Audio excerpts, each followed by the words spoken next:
More often than not, when stories of foreign direct investment in Africa, especially in the extractive sector, are told, they are mainly about the positive dividends the multinational companies make on their investments. Very little is heard about the local people in the communities where these multinationals operate. But the stark truth is that mineral-endowed communities in Africa, which Ghana is no exception, always suffered unduly in the hands of the mining companies in diverse ways. In many cases, the plight of the inhabitants and how they are adversely affected by the operations of these companies hardly make the headlines. This is largely due to the influence of the multinationals. A classical example is the negative impact of the operations of Newmont Ghana Gold Limited on the lives of communities in the Ahafo area of the Ahafo region of Ghana. Newmont is mining. They claim they are mining responsibly, but they are of course not. They are not doing well to the environment. They are not doing well to the people they are living with. And when they destroy people's farm, they don't pay. Where they pay, they don't pay the due amount. A trip to some of the communities in the Ahafo area, coupled with interactions with inhabitants who in one way or the other have been affected by Newmont's operations, revealed very harrowing and chilling human rights abuses. These abuses, as told by the inhabitants, included violence associated with Newmont's activities, unsafe living and working conditions, inadequate compensation, corruption, lack of adequate consultation and consent, and lack of justice. Since Newmont started its operations in 2002, many of the indigents in the Ahafo area have suffered one human rights abuse or the other. Rebecca Konedu, a 32-year-old cocoa farmer, is a resident of Atronye, one of the communities that continues to suffer at the hands of Newmont at its Ahafo mine project. She was knocked down by a Toyota pickup car of Newmont and ever since has not recovered from that terrible accident.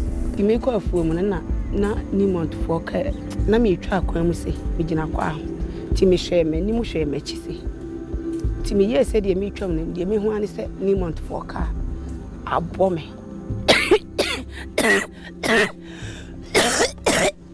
samle na brodi kratika anim ebinti e de me hwe ho sa me sa sorry me sa de me ko hwe baby timi ahunu hwe bi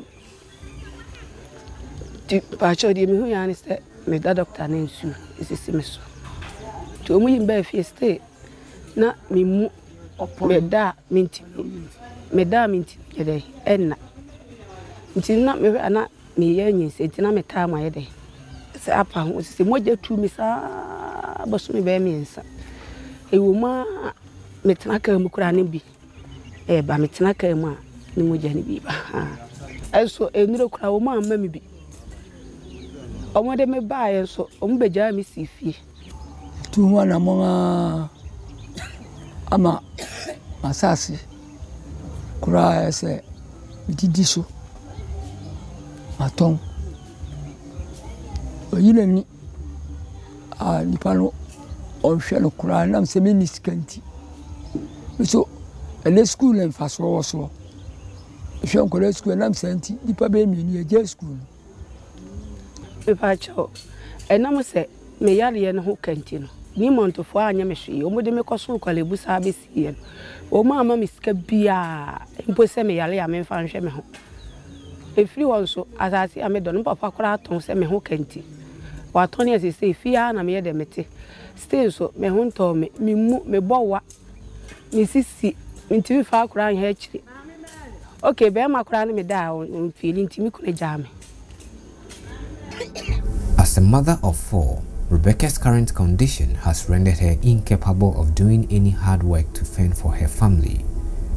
Sadly, she is not the only one in this situation. 30th of June last year, and a car bore me Newmont 4 bars, and a bore me my wale me one mammy no, me name me couldn't in a car and a bore me. My new problem be blue or accident in a car room. Me nine a boo boo, me timmy she. Na mi didja emra na me di dwan so ka na ebo me na me dwa die nwema bebre kula me ni nyina yelai ebe pem saa mle omo nhwe me omo nya me hwe edem koto hospital yi me ba obi anfa nani emehwe me 1 year ni obi ansi me fie da me ho kire me wo me bibia mu ma didie me toilet ko me ko toilet ade se me ko na mpa so wodem ehwie gu me ho na me su wodem saa tete die nti na se ka ni tumi eye mi sen na omo saa ma me were ho na me tena dem na me su enam se ahia me amini sika ni buafo bia nti eno mo afa ma asem ne se omo di sika to ma asem no me fro mo frack fo honom omo ka kire me se me insurance company kwaji me sika no muni mo bia omo de beboa me efa insurance company ho ena asem ne nsu siye no omo ko FM so ko na nso se kwan bia so ombehwe mama me ho aba me bia ombehwe me ama me ho aba me enso nkomofo mani kura me hwese me ba fie no me nan no sa tete sa ye obia nsi me fie kura ni mba bia me tempo. Being a surface mining operation, the company took over vast stretches of land, both virgin forest and farmland, as well as inhabited communities as its concession. These meant not only loss of livelihoods to local communities, but also that of ancestral homes. The result is age-old heritage such as farms and homes being destroyed with either no or low compensation. Ohana Newmont'S ba se opasa senenti obena djuma waso. We tidana omba ya de na menifi. Na omo ya omo makem timba mu se omo aye ho adwuma. Ti omo kofa surveyor ne balu anyina bai. Ti balu ane balu ada no ka chem se omo kosi me da mame. But Newmont'S we si da no. Ebe pemo ne. Omo se omo si da no. Ti ma dwen se omo si da na de a me so asase we de nya de se me so metiso. Koso hana mete yim bibia no mebeto me. Ti me de. Pese mi ka kire abai se omo wa me.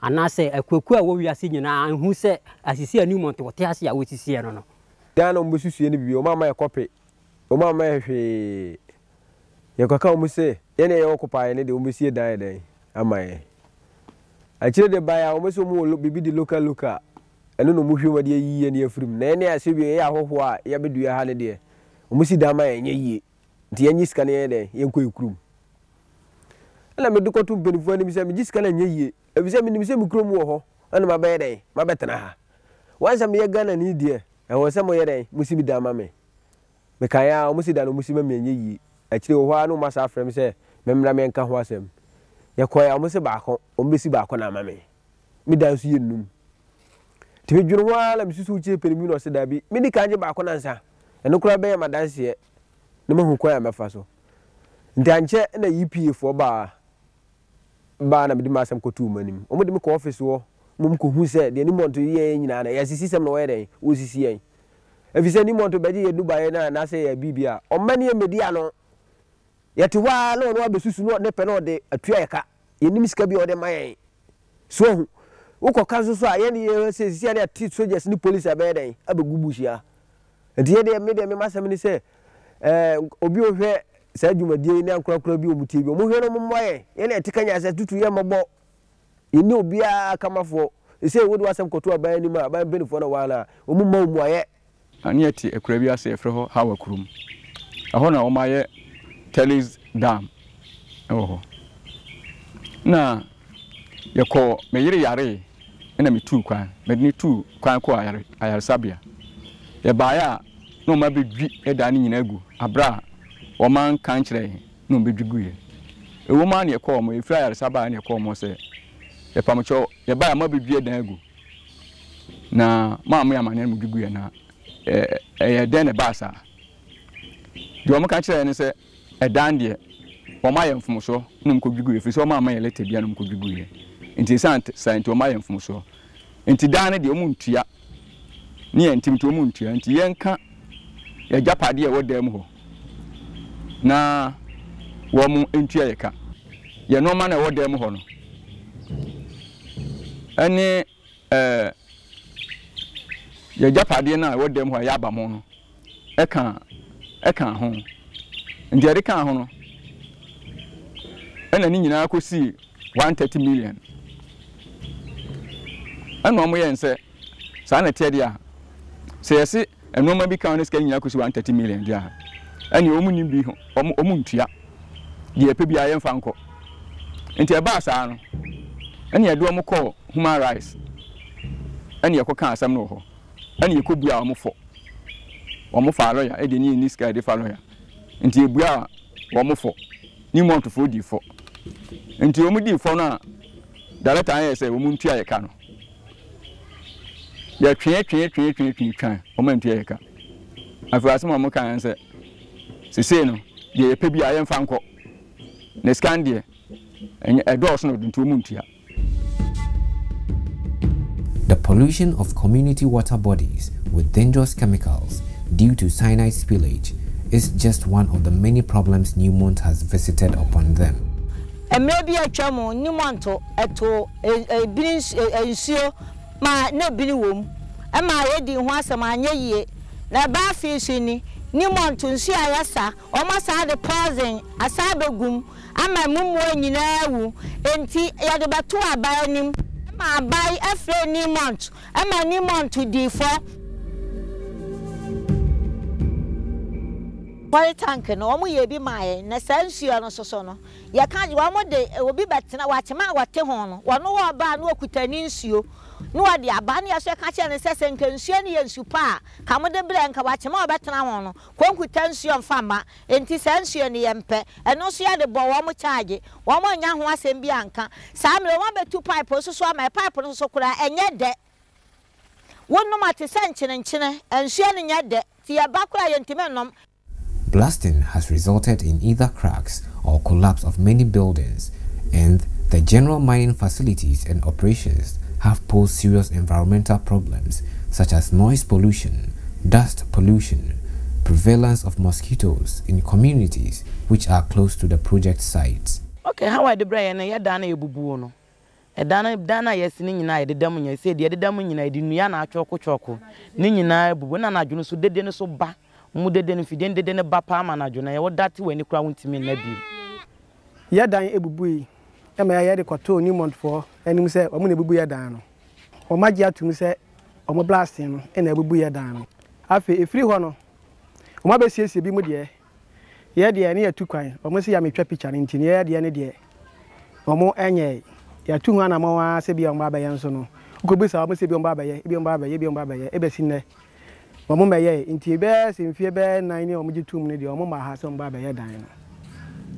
if these human rights abuses were not enough, the construction of water and environmental control dams left unfenced have also led to the drowning of people who accidentally fell into them. In some instances, Newmont's ECDs have flooded and destroyed farmlands of the inhabitants. 2006 Newmont Bayer Telis Dam water dam ewo ema Bayer dam mo ye se nkwasifo na ewo no omwo mbo mo na amane Bayer meeting ewo sabreso na ensuo no na asiri banti na yentimi ntwenti ba na asiri na nam so ekobo amane to nam so nsana ensuo na adidi ayi na sinto muti aso na ebu yedi nyina agum ema ewuye Newmont ka se mi kuna wudi a ombefa me adwuma ama me ade ahwe nkwa no ombefa me adwuma no forever yese me a mesi bejan ansa ombehwe nkwa no school ekopim school bia nkwa no bekwa awie oyi ye be fie last year wa mfre ye bio ye koka ya wo se enkofa letter e kire se obefa adwuma forever so sabre so na anini ba bia obi anye krata nto so me so na me ni kuna na e wo ho na hwe me hwe nkwa no nyina ti umi ye be fie bini ba bia fa papa ne mama so aya akokra ne emrowafo obi anu ho a wo hwe nkola nse nkra ne gufie kra school kra omo enkobie ise aduade kra ye nya bi kra na ye di amamfo adawro manteme sre Ghana ban ene empanifo e wom ne aduma empanifo se ommoa me Newmont fo be fa me kunu se ometu abula mutu abula na no to abula no mu wuye Newmont fo so amame empatasika bia. And talking about the environmental control dams, ECD4, for instance, has taken away 2 lives. The water dam itself, Newmont water dam itself, has also taken 2 lives. Kufia Jekum and Yafrimpong, and their wives spoke on it, about it, that the company promised to employ them so that they can work and then get money to look after their children. But no compensation was paid to them, with the promise that they will be working to get money to feed the children, to look after the children. But you see, when they work for 6 months, the company, sacked them. And when they reported, the company said, okay, we didn't promise that we will employ you forever. So if we promise, what was the letter? What is the evidence? Attempts by communities overwhelmed by the sudden change in their lives and the traumatic experience to seek redress are often met with brute force commandeered by Newmont through state security agencies like the police and the military. Individuals have been beaten up, detained without charge beyond their constitutionally mandated 48 hours without bail, and others have lost their lives. 2007, na memenda Bruni, Newmont Bruni at the car, a bomber. Obon was several cross. The woman at team. Woman conscious baby, I mean, pass on, men Franco, Mina woman and near ye. That some baby, I mean, the call baby, woman to me, a woman fee. Newmont and Ma Acolano compensation beer to me, press up by Buana, their father say, Ma Colano. Meti home like a crabby, who stay with the crater blemster, Mutia Punica near ye.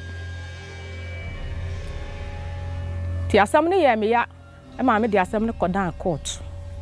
A okay, answer number 1. A court of fras seminal, or catch the woman say. Beside me, say, met me a lawyer. Now, me no macassa. So, me catch a court to say, Minister, me need us when you answer national. Tinya, dear, bet me a lawyer. And to court to Newmont to a lawyer. To court to my dear, some niche shares to. There are some niche shares to me, Cassai, won't be some reppy. In your answer me, I know. Court to be stamp, send me what dance for. So, me catch room say, me what dance here. Omunyina bai obi abeka na no asem kaya no asem wiye no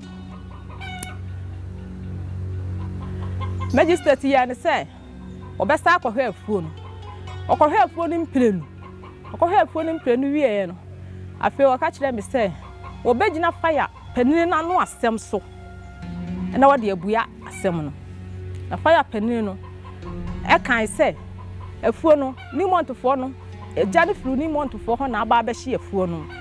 Now, Mom, one any papa tea or the Johnny Cotum. And Untimastem and Tarsum to a Janasu Buami for. Because Newmont to her, what was it, Brunin in the war? Not a Sabbath fear, no nine, let me so get a cheek. Because I asked Brunin in the war. Sam, Brunin, I don't need my book at the corner to Acken. Me book at a corner to Acken. Nam Konya Brunin, no, I don't Jamaica. Was a message in a Jawaka. I'm so home. Free war. May I only be The story is unending, as each passing day brings up new issues that make the communities wonder whether it was their fault or that of their ancestors to have been blessed with gold deposits in their homeland. Me baba ma or didi ma mbidi or na oheme say maybe I say am one me ba no nyame a on na oho na Newmont for the carbon umakun atonse wa owi omu me ba no kwa no mu dini bie resist abre mfie nwotwe ni me ba na awu kura me ni ahode me kasa kura na je say atum ni su me say amama nya abtension me ni ahode kura nketenkete so wa asie Newmont for kura nka mo patam say kan patasika esamo de mame no ni nyina kapre ko bi amame abesisa abre kwase ebu no mo bu me na sa na say nipa ye. What they still do not understand is why should they also suffer another humiliation in the abuse of their individual human rights in their own country, and from companies whose home governments make the whole world believe that fundamental human rights are an absolute and are a global non-negotiable right. As Newmont Ghana Gold Limited continues to pour tons and tons of gold from the belly of its Ahafo operations in the Brong Ahafo region of Ghana and makes its shareholders happy, the communities affected by its operations are, on the other hand, suffering. They have lost ancestral homes, farmlands, water bodies, and with little or no compensation. Their lives are no longer the same. Newmont's gain, unfortunately, has been their loss. The smiles in New York, London, Toronto, the financial boardrooms of the world have whitewashed the suffering, the loss of socio-economic livelihood, and the pain of the communities affected by Newmont's operation in Ahafo, Ghana. Newmont's gain is their pain.